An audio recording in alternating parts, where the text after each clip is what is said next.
Oke, salam jumpa. Oke, pada video kali ini kita akan berbicara mengenai praktek pengujian validitas dan reliabilitas yang terjadi di kampus-kampus Indonesia. Ya, nah, menurut pengamatan saya, ya, berdasarkan beberapa informasi dari beberapa mahasiswa, itu praktek yang saat ini terjadi di kampus Indonesia itu seperti ini. Dosen itu menyuruh mahasiswa menggunakan model analisis SAM-PLS dengan software Smart PLS. Tetapi, ya, dosen meminta supaya terlebih dahulu perlu ada pilot study untuk uji validitas dan reliabilitas. Nah, lalu dosen itu mengatakan begini, untuk pilot study, maka pakai saja sampel 30, ya kan? Gunakan SPSS, validitasnya menggunakan korelasi item total. Lalu kemudian reliabilitasnya menggunakan alfa kromba. Ini adalah praktek yang terjadi. Jadi mahasiswa itu disuruh menggunakan SIM-PLS ya. Nah, tapi sebelum menggunakan SIM-PLS diuji dulu validitas dan reliabilitas menggunakan eh, eh, pada pilot tadinya ya, pada pilot study. Nah, lalu sampelnya itu paling tidak 30 ya. Lalu gunakan SPSS, validitasnya menggunakan korelasi atom total, ya kan? Lalu reliabilitasnya menggunakan alfa Kromba. Ini praktek yang sekarang itu sering terjadi di kampus-kampus di Indonesia. Nah, tetapi yang menarik adalah bahwa ketika para mahasiswa ini ya melakukan pilot study ya sampel 30 ya kan, lalu gunakan SPSS ya, nah, validitas menggunakan korelasi atom total, reliabilitas menggunakan alfa Kromba. Lalu kemudian ternyata ya hasil di pilot study itu valid dan reliable, ya valid dan reliable.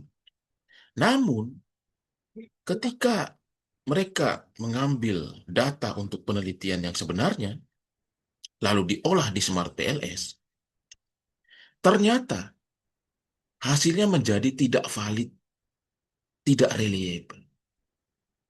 Lalu apa yang salah? Apa yang salah di situ?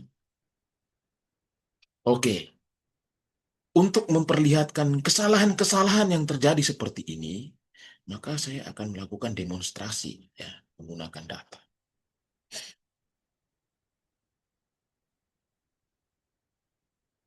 Oke, jadi saya punya penelitian seperti ini ya. Ini modelnya seperti ini tuh ya. Nah, jadi ada tiga variabel ya. Lalu eh, ini ada variabel mediasinya, ada variabel X, Y ya. Nah, X-nya itu variabel CA, mediasinya GR, Y-nya Floris. Nah, lalu saya akan melakukan pilot study seperti yang ada di sini, ya. Seperti yang ada di sini. Jadi sebelumnya saya melakukan pilot study dulu. Seperti yang ada di sini. Oke? Nah, jadi saya sudah memasukkan data seperti ini, ya. Jadi tiga variabel ini. Lalu sudah ada total skornya, karena kita akan melakukan validitas menggunakan korelasi item total. Sekarang kita akan lakukan, ya. Korelasi item total. Correlate, bivariate. Kita masukkan dulu yang pertama CA. Lalu dengan totalnya. Nah, kita centang yang person, lalu oke. Nah, teman-teman bisa lihat yang di bawah ini, ya, di total ini, ya. Teman-teman bisa melihat bahwa di sini, semua item ini dia valid, ya. Ya, semua item itu valid, ya. Karena, apa, signifikansinya itu, ya, p-value-nya ini sudah di bawah 0,05. Berarti kita andaikan ini dia, kita katakan bahwa semua item ini valid. Ya, jadi item CA ini dari C1 sampai C6 ini valid. Ya. Sekarang kita beralih ke yang lain ya. Kita beralih ke grid sekarang. Grid lalu oke. Nah, kalau kita lihat ya, item-item grid ini juga sudah valid semua ya, karena p-value-nya, seek to tail-nya ini semuanya sudah di bawah 0,05 dan ini valid ini. Lalu yang berikut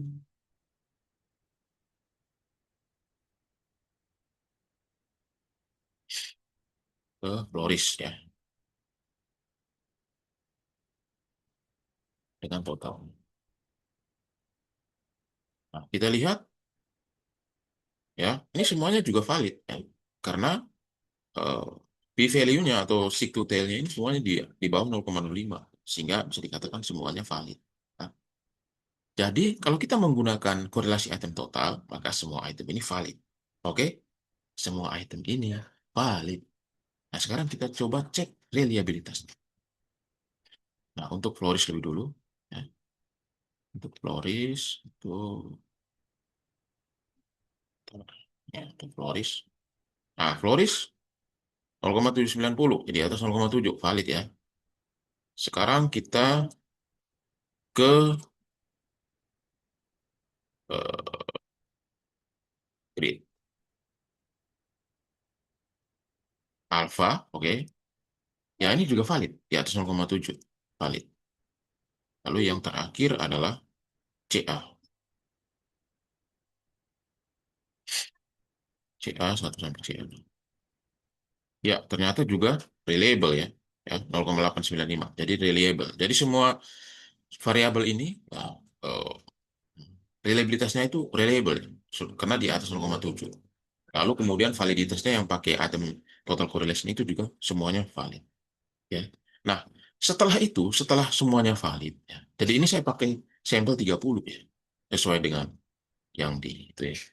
Nah, lalu sekarang setelah itu saya melakukan penelitian, saya mengambil sampel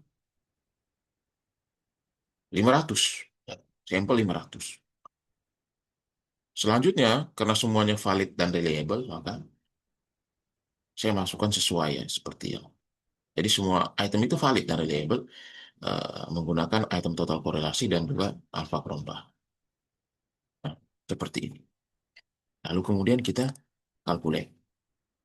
Kita lihat validitas dan reliabilitasnya menggunakan Smart PNS. Ya, kita tunggu ya. Oke, kita lihat.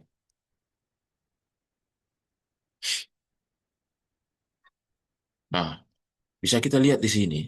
Di outer loadingnya, ya, ternyata tidak semua itu di atas 0,7 ya. Ada yang masih di bawah 0,7 ya. Yang berwarna merah ini kan di bawah 0,7. Tapi tidak masalah. Coba kita lihat reliabilitas dan AV-nya. Nah, apa yang terjadi di sini? Ya, di sini kita bisa melihat bahwa reliabilitasnya itu bagus ya. Ya, reliabilitasnya bagus. Di atas 0,7 semua. Tetapi yang bermasalah itu adalah di AV. Karena variabel Floris itu AV-nya masih di bawah 0,5 dan berwarna merah ya 0,439. Ya. Lalu kita lihat diskriminan validity.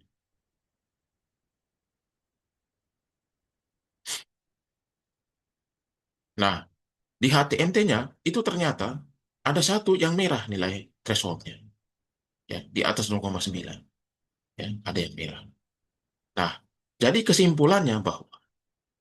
ya, kesimpulannya bahwa penggunaan pilot study ya dengan sampel 30, validitas yang menggunakan korelasi item total, lalu reliabilitas yang menggunakan alpha kromba ya, itu walaupun dia valid dan reliable ya menurut kita, tetapi ketika itu ya, ketika data kita itu menggunakan Smart PLS, model analisisnya SMPLS, itu dia tidak akan 100% sama dengan hasil yang pilot tadi.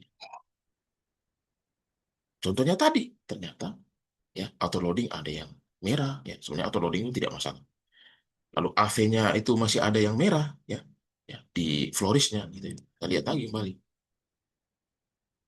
Nah, HTMT-nya merah, ya, ya kan HTMT-nya merah, lalu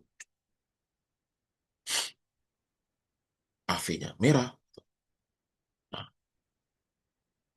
lalu kemudian kita pasti bertanya-tanya, kenapa bisa begitu ya? Kenapa di PLS tadinya kok dia valid, tapi di Smart PLS-nya dia tidak valid? Beberapa alasan yang mungkin mungkin terjadi. Pertama, mungkin sampelnya ini terlalu kecil.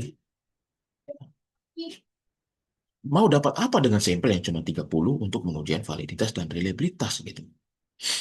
Sampelnya terlalu kecil. Kalau kamu menguji validitas dan reliabilitas, tidak bisa sampel cuma 30. Kedua, penggunaan korelasi item total. Ya, penggunaan korelasi item total ini itu sebenarnya bukan untuk uji validitas. Ya, korelasi item total itu hanya untuk melihat apakah ada korelasi antara item dengan totalnya. Tetapi dia itu bukan 100%, ya, atau dia bukan satu-satunya, ya, satu-satunya statistik untuk menguji validitas, ya. Lalu penggunaan reliabilitas alfa Cronbach. Nah, alfa Cronbach ini, ya, itu adalah validitas yang sifatnya unidimensi, ya, sifatnya unidimensi. Maksudnya apa? Maksudnya begini, apabila variabel yang kalian punya, ya, itu terdiri dari beberapa dimensi, maka kamu tidak bisa menggunakan alfa Cronbach untuk menguji variabelnya. Sekaligus itu nggak bisa. Ya. Kalau variabelmu itu ternyata multidimensi, terdiri dari beberapa dimensi, maka dimensi-dimensinya juga perlu diuji reliabilitas. Nanti saya akan tunjukkan artikel-artikelnya. Nah, jadi seperti itu. Ya. Jadi penggunaan korelasi atom total ini bukan satu-satunya untuk uji validitas. Maka Anda melihat tadi di Smart PLS, pengujian validitas itu kan banyak ya. Ada penggunaan AV untuk validitas konvergen, lalu ada penggunaan HTMT untuk pengujian validitas diskriminan, gitu. Ya, jadi jelas tidak akan valid kalau kamu hanya menggunakan ini korelasi atom total. Apalagi korelasi atom total ini juga sebenarnya bukan untuk pengujian validitas. Lalu sampelnya cuma 30, ya. Apa gunanya sampel 30 ini untuk menguji validitas dan reliabilitas, gitu. Ya. Nah, lalu apakah masih perlu pilot study gitu?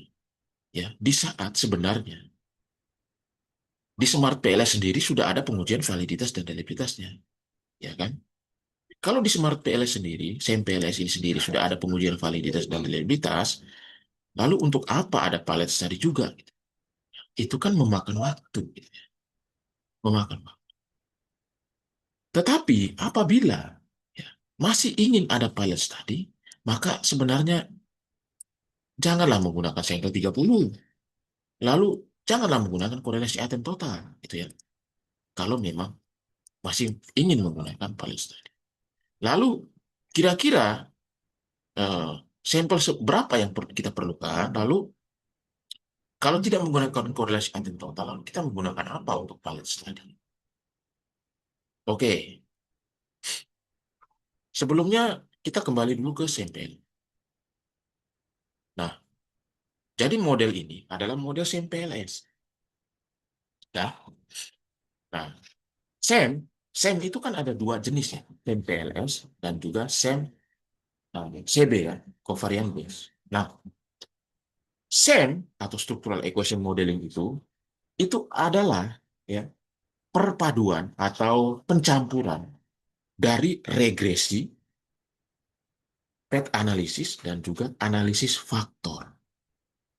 Ya, dia itu perpaduan atau percampuran dari regresi, pet analisis, dan juga eh, analisis faktor. Nah, yang terakhir ini, analisis faktor, itu akan Anda temukan pada yang ini,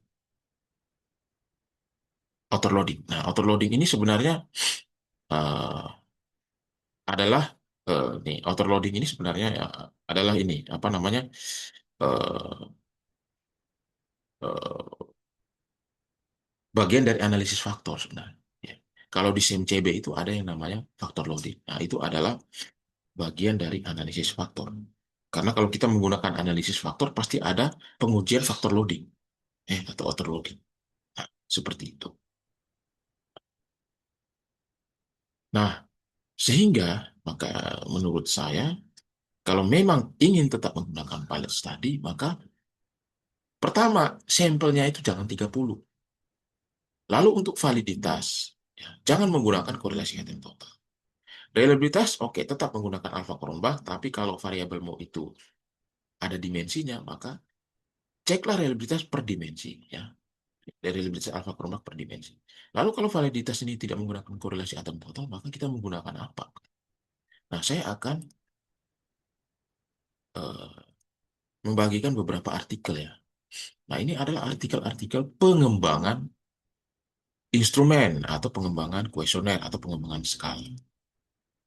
Ini artikel-artikel dari jurnal internasional ya, terindeks Scopus. Nah, teman-teman bisa lihat di sini bahwa di sini itu ini adalah salah satu artikel tentang pengembangannya, development. Jadi dia mengembangkan skala, ya, ini Management Quality of Care Scale, ya, pengembangan skala atau kuesioner. Ya.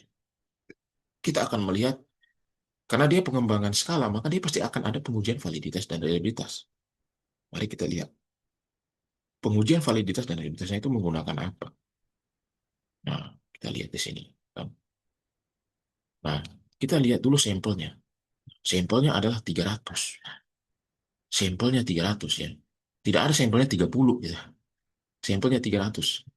Lalu dia menggunakan apa untuk eh, pengujian validitas. Ya. Nah, kita lihat di sini untuk reliabilitas dia akan menggunakan ini Cronbach alpha. Jadi Cronbach alpha dia menggunakan apa reliabilitas menggunakan Cronbach alpha. Lalu untuk eh, validitasnya dia menggunakan exploratory factor analysis. Exploratory factor.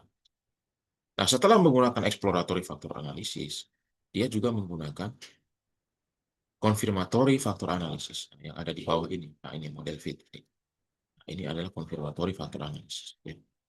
Jadi ini yang benar ya. Jadi eh, di luar negeri orang mengembangkan kuesioner, mengembangkan skala, dia akan melakukan pengujian validitas dan reliabilitas itu eh, biasanya itu akan menggunakan analisis faktor ya, baik exploratory factor analysis dan juga confirmatory faktor analisis begitu ya.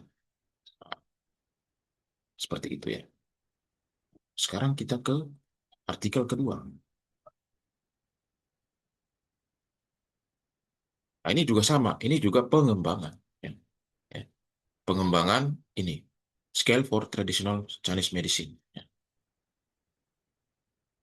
Kita lihat validitas dan reliabilitas yang digunakan ya.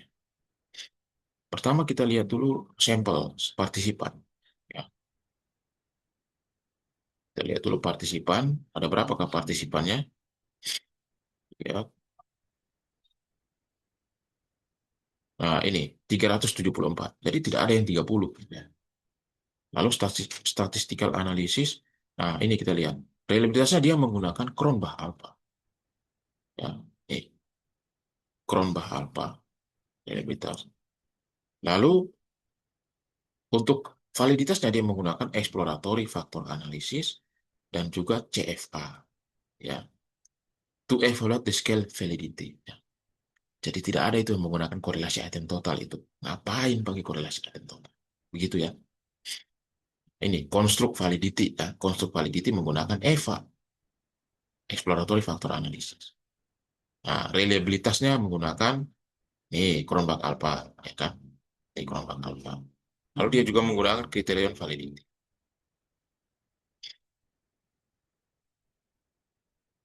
Nah, ada juga diskriminan validity.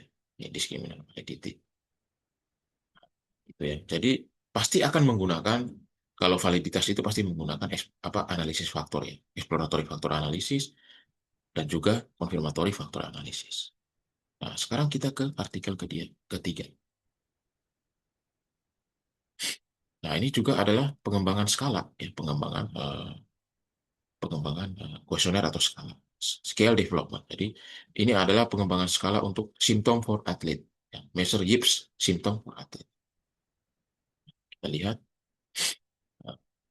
validitas dan reliabilitasnya. Pertama kita lihat dulu sampelnya. Sampel, nah ini sampelnya ada 247 ya orang.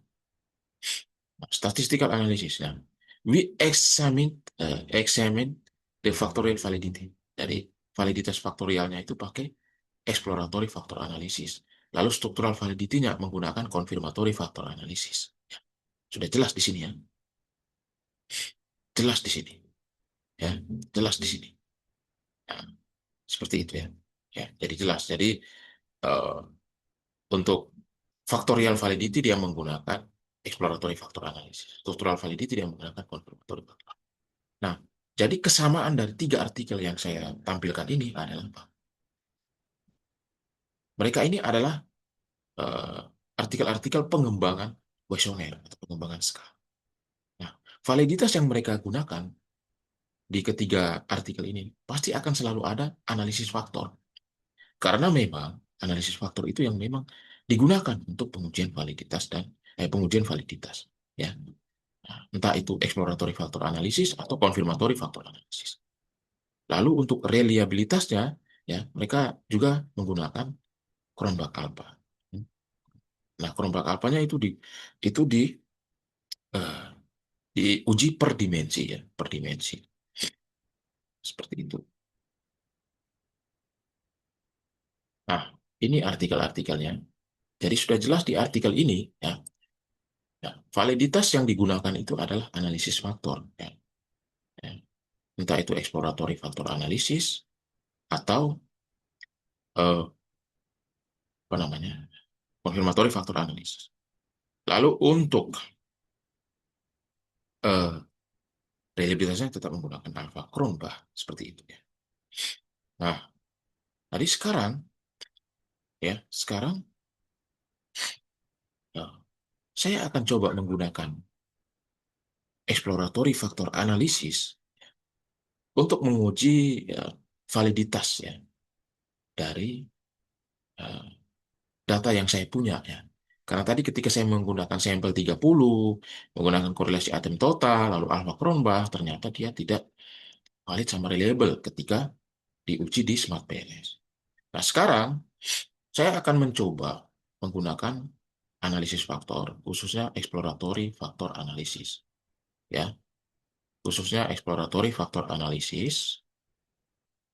Ya, nah di sini saya sudah punya data.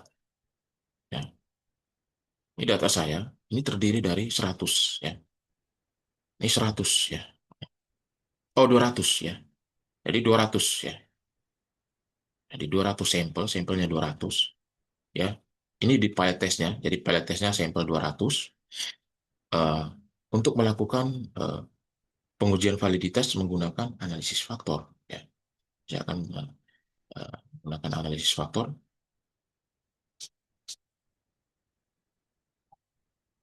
non parametrik dimension reduction lalu ke faktor.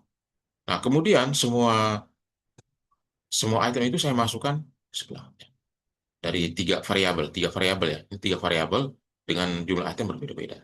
Kemudian di deskriptif ini saya pilih saja anti image sama KMO. Lalu extractionnya saya pilih yang principal komponen. Lalu untuk fixed number of factor itu saya pilih tiga karena ada tiga variabel ya, karena ada tiga variabel. Lalu rotationnya saya pakai yang Promax. Nah, lalu di bagian option itu saya akan centang koefisien display format sama ini sorted by size sama suppress small coefficient. Lalu absolute value below-nya itu 0,40. Ini untuk hanya akan mengeluarkan faktor loading di atas 0,40. Seperti itu. Ini jadi jangan lupa teman-teman bahwa di Smart PLS itu juga ada analisis faktor ya.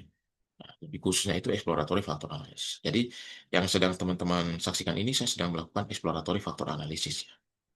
Lalu kemudian kita klik OK. Nah, pertama-tama kita lihat dulu di bagian total variance explain. Nah, kita lihat di bagian eigenvalue, itu kan muncul tiga muncul tiga komponen yang eigenvalue-nya di atas satu. Ya. Jadi faktor itu terbentuk, ya, faktor yang terbentuk itu mesti eigenvalue-nya di atas satu. Dan ini terlihat faktor yang terbentuk itu ada tiga, karena ada tiga komponen yang eigenvalue-nya di atas satu. Lalu kumulatif apa namanya? Kumulatif variansnya itu 55. Ini sudah lebih di atas apa? Lebih 50% ya, di atas 50%, jadi aman gitu ya. Nah, itu aman. Lalu untuk Kessel-Meyer-Olkinnya juga sudah di atas 0,5 ya. Ini 0,891. Jadi ini aman. Lalu kita lanjut ke pattern matrix. Pattern matrixnya kita lihat di sini ada tiga komponen dan teman-teman bisa lihat di sini. Ya, teman-teman bisa lihat di sini bahwa di sini ya, di sini itu untuk komponen satu itu hanya terdiri dari item-item CA ya, CA1 sampai CA. Komponen dua ya, itu memang lebih banyak adalah Floris. Tetapi di dalamnya itu juga termasuk GR1 dan GR2 ya, GR1 dan GR2. Lalu di komponen 3 itu ada GR3, Floris 3, GR4 sama Floris 5. Nah, teman-teman lihat bahwa di sini ada item-item yang sudah tidak masuk pada komponennya atau variabelnya yang sebenarnya. Misalnya GR1 dan GR2. Itu dia berkumpul bersama item-item di Floris. Ya. Jadi komponen 2 ini bisa kita namakan sebagai Floris. Komponen satu ini adalah CA, nah, komponen 3 ini adalah GR. Di mana di situ Floris 3 dan Floris 5 itu masuk berkumpul bersama GR3 dan GR4. Ya, jadi teman-teman lihat di sini itu ternyata sudah berbeda gitu ya, tidak sama gitu ya. Ya. Ambil contoh GR1 dan GR2 itu justru tidak masuk di berkumpul bersama GR3 dan GR4 gitu. Tapi dia justru berkumpul GR1 dan GR2 ini berkumpul bersama sebagian besar item Floris. Nah, begitupun GR Floris 3 dan Floris 5 itu tidak masuk berkumpul bersama item-item Floris yang lainnya. Tetapi dia masuk berkumpul bersama GR3 dan GR4. Nah, kalau seperti ini keadaannya, maka teman-teman itu bisa mencek kembali item-item pernyataan. Ya. Mencek kembali item-item pernyataan yang sudah dibuat. Gitu ya. Dicek. Nah, kalau ternyata GR1 dan GR2 ini, ternyata memang item yang sebenarnya tidak mengukur GR, tapi mengukur Floris, maka GR1 dan GR2 ini kita masukkan sebagai item untuk Floris saja. Ya. Karena ternyata dia tidak mengukur GR, tapi mengukur Floris gitu ya. Begitupun item Floris 3 dan Floris 5. Nah, itu dibaca kembali ya, pernyataan itemnya. Kalau ternyata pernyataan itemnya itu lebih cocok untuk mengukur GR, maka kita masukkan saja, maka berarti memang Floris 3 dan Floris 5 ini memang item untuk mengukur GR, bukan untuk mengukur Floris. Kita andaikan saja bahwa GR1 dan GR2 ini memang untuk mengukur Floris ya. Lalu GR3 dan Floris 3 dan Floris 5 ini memang untuk mengukur GR ya, bukan untuk mengukur Floris. Maka di Smart PLS di Smart PLS ini, saya akan ubah dia ya, sesuai dengan apa yang hasil yang didapatkan di exploratory factor analysis ini. Jadi GR1 dan GR2 itu masuk di Floris. Jadi GR1 dan GR2 itu masuk di Floris ya. Nah, GR1, GR2 itu masuk di Floris. Sedangkan Floris 3 dan Floris 5 ini ya, Floris 3 dan Floris 5 dia masuk di GR. Ya, Floris 3 dan Floris 5. Nah, ini saya buang dulu Floris 3 dan Floris 5. Kita masukkan ke GR ya, Floris 3. Floris 3, Floris 5. Nah, sekarang kita akan melakukan kalkulasi. Jadi ini tetap saya menggunakan sampel penelitiannya itu 500 ya. Nah, sekarang kita kalkulasi. Nah, kita lihat autoloadingnya.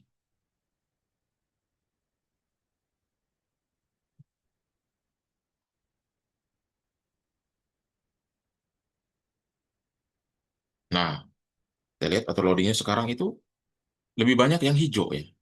Nah, yang merah itu cuma Floris 1 dan Floris 2 0,625. Tetapi tidak masalah. Kita lihat reliabilitas dan validitas.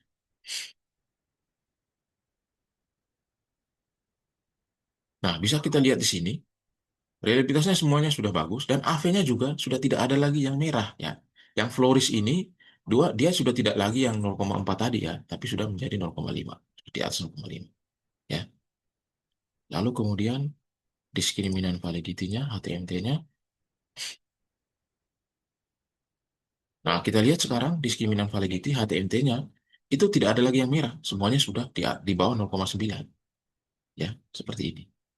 Nah, jadi teman-teman bisa kita saksikan bahwa ketika menggunakan exploratory factor analysis, ya, lalu kita eh, pakai hasil exploratory factor analysis itu di data penelitian kita, ya kita uji validitasnya, ternyata semuanya valid sama reliable, ya. Walaupun ada autoloading yang oh, masih di bawah 0,7, tapi itu tidak masalah. Karena memang menurut Joseph Hare, yang ada buku dari Joseph Hare, yaitu buku Structural Equation Modeling, nah, dia mengatakan bahwa overloading yang di bawah 0,7, misalnya 0,6, itu masih bisa kita pertahankan apabila reliabilitas dan AV-nya bagus. Jadi teman-teman bisa saksikan bahwa ketika menggunakan exploratory factor analysis, hasilnya validitas dan reliabilitas di Smart BLS itu menjadi bagus ya. Ya, overloadingnya bagus, reliabilitasnya bagus, AV-nya valid, ya, diskriminan validity-nya, HTMT-nya juga valid, ya.